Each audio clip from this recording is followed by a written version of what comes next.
Mwebale nnyo okubeera nga tukyagoberera programu zaffe zonna eza Bukere TV mu kaseera nga kano buli olw'omukaaga essaawa 11:30 butereevu tuba tugenda okulambula ensi yaffe nga tweyama okugikulambuza nsonda ku nsonda ate era n'okumanya ebyobulambuzi ebitali bimu okutandikira ku ggwe kennyini awooli. Bingi tubirowoleza mu bintu ebirala naye ateekwa okuyiga n'okumanya ate biggwaayo. Buli kamu nno tulina okukamanya nga oli mu nsi yo ofunemu ate era nga bw'oyiga. N'olwaleero nno tugguse butereevu mu kulambula kwaffe tugenda okubeeramu olwaleero.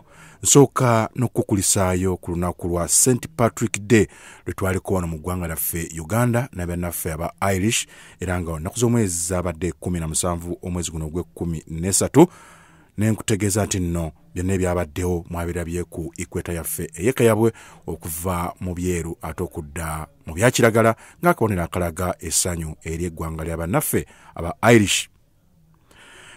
Kinajjukirwa nti nno olunaku terunatuuka twabalaga bannaffe kye bayita the big cats ze nsolo ennene ddala ezo zennyini ezimanyiddwa mu bukambwe, mu kusitula ebizitowa, mu kudduka n'ebirala binnyo ebizikwatako.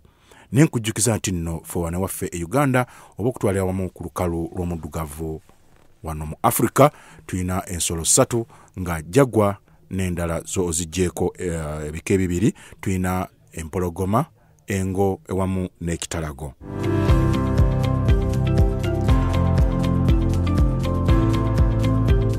Ng'olwaleero tugenda kuba tufuna ekisolo ekiyitibwa ekitalago oba giyite kita. Ekitalago kino linnya liyambisibwa nnyo bannaffe abaliraanye eggwanga lya Tanzania okuva ekyannamukaka Kaliisizo kyotera mpaka emutukula ku boda olw'ensonga nti myaka gy'enkaaga egy'ensanvu ensolo ezo zajjanga nnyo okuva mu ggwanga lya Tanzania okujja eno paka Esango Bay olw'emisinde emingi era bw'otuuka mu kitundu ky'eyo emanyiddwa nga ekitalago. Linoonyezebwako okuzuula erinnya ettuufu mu Luganda wano.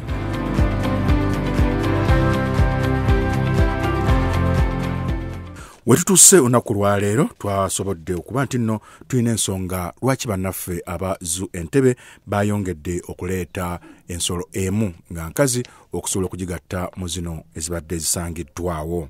Muli ddala bw'owulira kita otegeera ki kati kyekiseera okulaba nti nno bannaffe bano aba UWEC oba Zoo batuusaako ebyo ebimu ku bye basazeewo okuba nti nno wabawo okuwanyisiganya bo bayina ne batwalako ebweru ate nabo ebweru nabo ne baleeta wano olw'obwase Luganda obwo bannaffe bano kabeeko kye babwogerako nga tuli mu kitundu kino ekya Entebbe kyekisaawe ekyennyonyi ekikulu wano mu Uganda era nga omukulu ono ku lwa ekitongole kya Zoo oba UWEC agenda tubanga akkatiriza ensonga nga tuli wano ku nnyonyi tulinde ffenna eya Qatar Airways okuba nti nno tufuna kiteeyo olunaku lwaleero naffe wano Uganda nga tuli mu big 5 cats naye nga wane nga ku lukalu omuddugavu tulina 3 big cats yeriwa leopard, cheetah ne lion.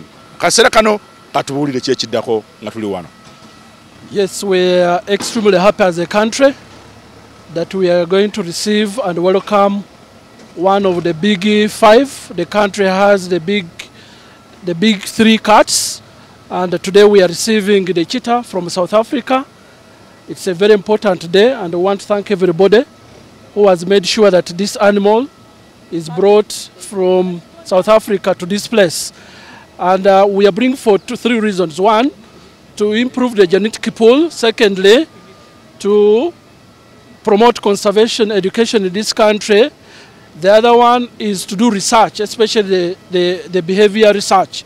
Those are the main reasons why we are bringing the cheetah into this country, to improve genetic pool, because we have to Pian and Upe.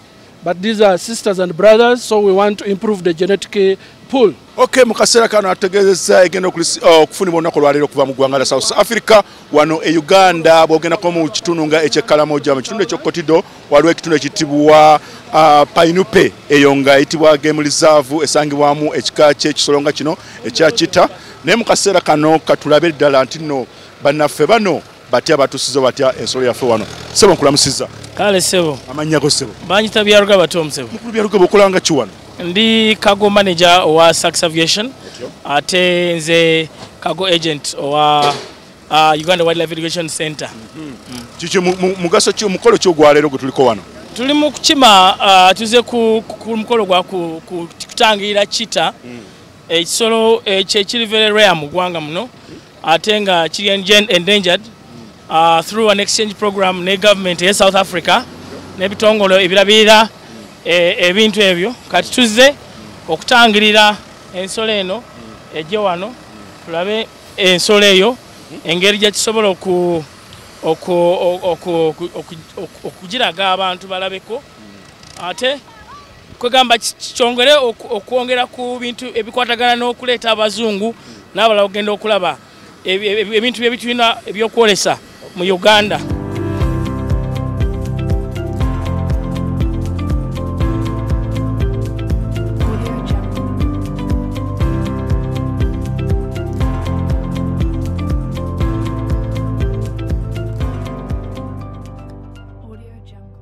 Olwaleero tuli bassanyu nnyo okubanga twaniriza ensolo gye bayita cheetah oba namundagi wano ku Uganda Wildlife Education Center.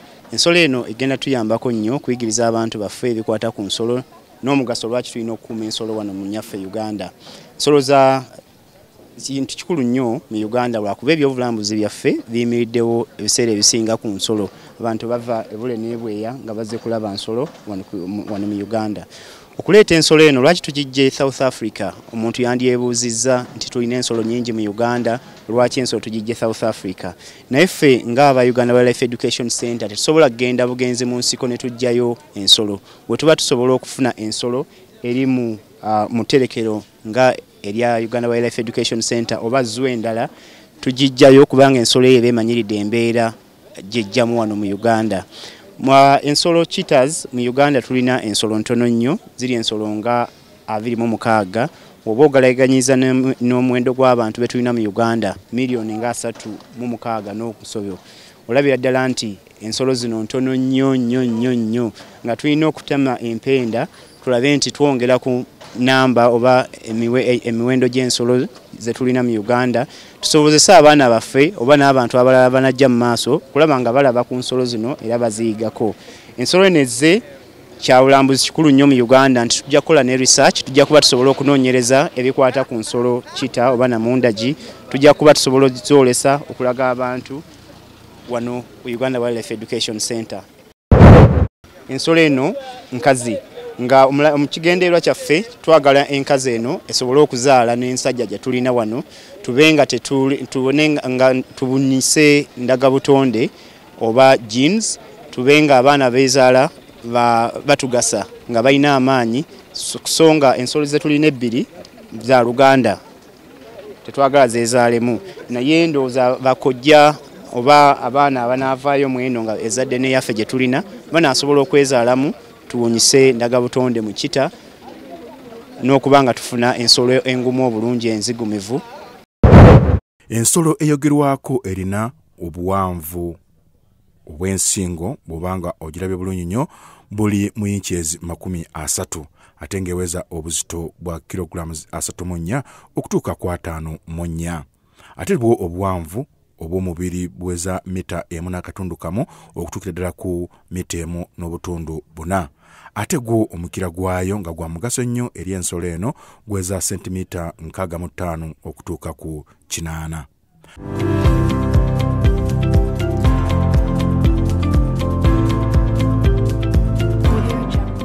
Ate bwo obukuubo obubiri obusangibwa mu maaso g'ensolo eno bwa mugaso nnyo eri ensolo eno era nga bugiyamba nnyo okupima ekintu kyonna kyebeera erabye okusobola okutuukiriza ekigendererwa kyayo ku ekyo kyennyini kyebeera erabye. Era nno obukuubo obwo bubiri bw'obulaba ensolo eno nga eri mu kitundu ekyetadde obulungi ennyo giyite savana n'omusana ogubeera mu kitundu ekyo, obukuubo buno obubiri bugiyambako okuba nti bukendeeza ku musana webeera eri. Ensolo eno mu misinde gyayo ekoowa mangu nnyo ddala era nga bw'eba yakuyigga eyigga obusolo obutonotono omuli engabi, obumyu obuto n'obusolosolo obulalalala obutonotono obutasussa kilo 40.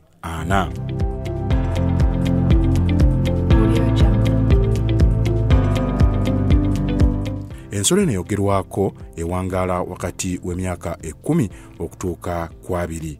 amaanyi gaayo ekyamazima gali mu misinde gyayo gyerina emingi.